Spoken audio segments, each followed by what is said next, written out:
മറ്റൊന്നും കൊണ്ടല്ല. ഈ സമരം യഥാർത്ഥത്തിൽ BJPക്ക് ഒരുപാട് ഗുണം ചെയ്യും. രാഷ്ട്രീയമായി ഈ സമരം BJPക്ക് ഒരുപാട് ഗുണം ചെയ്യും എന്നത് തിരിച്ചറിഞ്ഞുകൂടാത്ത ആൾക്കാരാണ് ഈ സമരത്തെ അനുകൂലിക്കുന്ന ഒരു വിഭാഗം പേർ എന്ന് പറയുന്നത്. ഞാനിതിൻ്റെ ഒരു അനലൈസേഷൻ കൂടി നടത്താനാണ് വരുന്നത്. ഇപ്പം ഞാൻ എന്തുകൊണ്ടാണ് ഈ യുവാക്കളെ സപ്പോർട്ട് ചെയ്തതെന്ന് ചോദിച്ചാൽ, ഇതിനു മുൻപ് കേരളത്തിൽ ഒരു പറ്റം യുവാക്കൾ PSC പരീക്ഷ വഴി നിയമനം കാത്തു കിടന്ന ഒരു പറ്റം യുവാക്കൾ തങ്ങളുടെ ജീവിതം ഇല്ലാതാകുന്നു എന്ന ഘട്ടത്തിൽ തിരുവനന്തപുരത്ത് സമരത്തിലേർപ്പെട്ടപ്പോൾ ആ സമരത്തിൽ അവർക്കൊപ്പം പങ്കുചേർന്ന് അവർക്ക് വേണ്ടി സംസാരിച്ച ഒരുവന്റെ നീതിബോധമാണ് ഇന്ന് ഈ സമരത്തെയും പിന്തുണയ്ക്കാൻ എന്നെ പ്രേരിപ്പിക്കുന്ന ഒരു ഘടകം.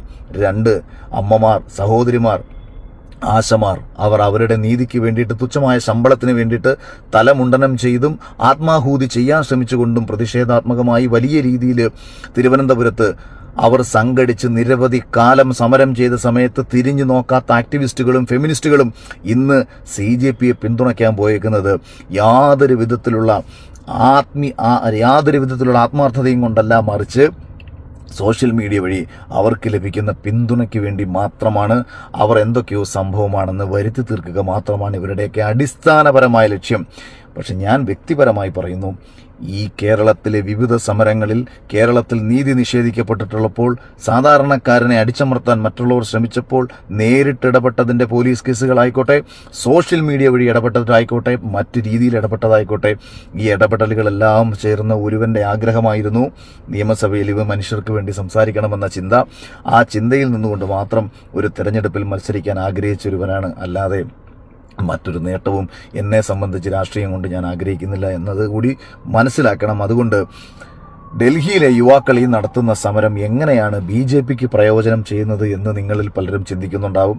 നിങ്ങൾ മനസ്സിലാക്കുക, ഒരു കാലത്ത് ഡൽഹിയിൽ ഇതിനേക്കാളും വലിയ സമരം നടന്ന് വലിയ ആൾക്കൂട്ടം ഇതിനേക്കാളും വലിയ രീതിയിലുണ്ടായി. അങ്ങനെ ഈ വലിയ സമരങ്ങളൊക്കെ ഉണ്ടായ സമയത്ത് ഒരു രാഷ്ട്രീയ പാർട്ടി ഉണ്ടാവുന്നു, ആം ആദ്മി രാഷ്ട്രീയ പാർട്ടി.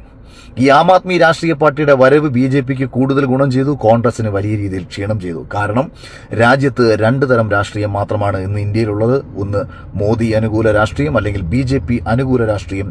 2 BJP വിരുദ്ധ രാഷ്ട്രീയം. BJP വിരുദ്ധ രാഷ്ട്രീയം ഉയർത്തിപ്പിടിക്കുന്ന വിവിധ രാഷ്ട്രീയ പാർട്ടിയിൽപ്പെട്ടവർ, വിവിധ സംഘടനകളിൽപ്പെട്ടവർ, വിവിധ സോഷ്യലിസ്റ്റ് ആക്ടിവിസ്റ്റുകളായിട്ട് നിൽക്കുന്നവർ, പുരോഗമന ആശയം കൊണ്ടു നടക്കുന്നവർ, രാജ്യവിരുദ്ധ ആശയം കൊണ്ടു നടക്കുന്നവർ, രാജ്യദ്രോഹികളായിട്ടുള്ള റിയലായിട്ടുള്ള രാജ്യദ്രോഹികൾ, രാജ്യത്തിനുള്ളിലെ വിഘടനവാദികൾ, ഇവരെല്ലാവരും കൂടി ചേരുന്ന ഒരു മോദി വിരുദ്ധത അല്ലെന്നുണ്ടെങ്കിൽ ഒരു BJP വിരുദ്ധ രാഷ്ട്രീയമുണ്ടല്ലോ. ആ രാഷ്ട്രീയത്തിനെ ഉയർത്തിപ്പിടിക്കുന്നവർ തെരഞ്ഞെടുപ്പിൽ വോട്ട് ചെയ്യാൻ പോയാൽ ഒരിടത്താണോ വോട്ട് ചെയ്യുന്നത് എന്ന് നിങ്ങൾ ഓരോരുത്തരും ചിന്തിക്കുക. ഞാൻ ഈ പറയുന്നത് കേൾക്കുന്നുണ്ടെങ്കിൽ ഡൽഹിയിൽ പോയി കിടന്ന് വലിയ രീതിയിൽ വായിട്ടലയ്ക്കുന്ന റഹീം രാഹുൽ ഗാന്ധിക്ക് വോട്ട് ചെയ്യുമോ? അല്ലെങ്കിൽ റഹീം മത്സരിക്കുന്ന മണ്ഡലത്തിൽ കോൺഗ്രസ് ജയിച്ചു വരട്ടെ എന്ന് റഹീം വിചാരിക്കുമോ?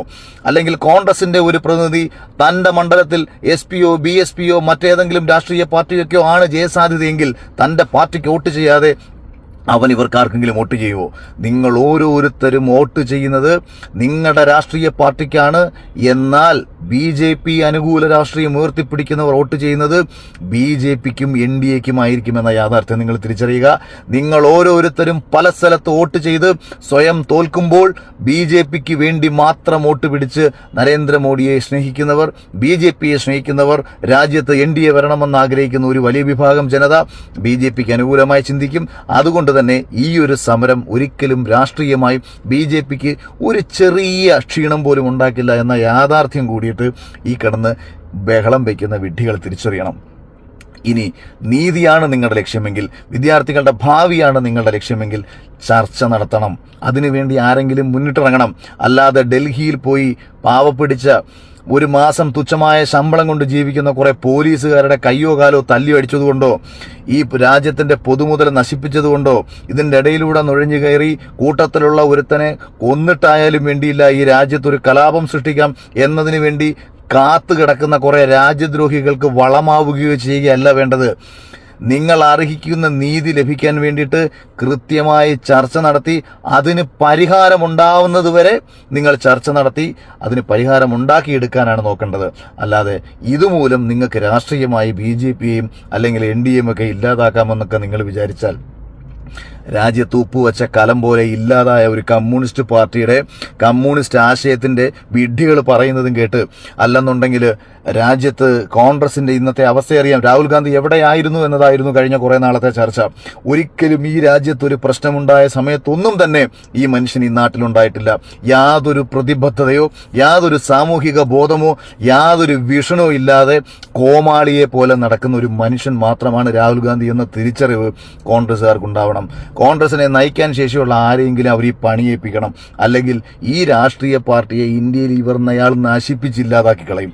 കേരളത്തിൽ ഒരു വി.ഡി. സതീശന്റെ തിരിച്ചുവരവ്, വി.ഡി. സതീശൻ വന്നതുകൊണ്ടും പിണറായി വിജയന്റെ കയ്യിലിരിപ്പ് കൊണ്ടും കോൺഗ്രസിന് അധികാരം ലഭിച്ചു എന്നത് മാറ്റിവെച്ചു കഴിഞ്ഞാൽ രാജ്യത്തൊന്നും കോൺഗ്രസിനെ ഒരു മനുഷ്യനും വിശ്വാസത്തിലെടുക്കത്തില്ല എന്ന യാഥാർത്ഥ്യം കൂടി തിരിച്ചറിഞ്ഞുകൊണ്ട് നല്ലൊരു പ്രതിപക്ഷമെങ്കിലുമായി മാറാൻ കോൺഗ്രസിനും കോൺഗ്രസ് ഇതര സംഘടനകൾക്കും കഴിയട്ടെ എന്ന് പറഞ്ഞുകൊണ്ട് നിർത്തുന്നു. നന്ദി, നമസ്കാരം, ജയ് ഹിന്ദ്, വന്ദേ മാതരം.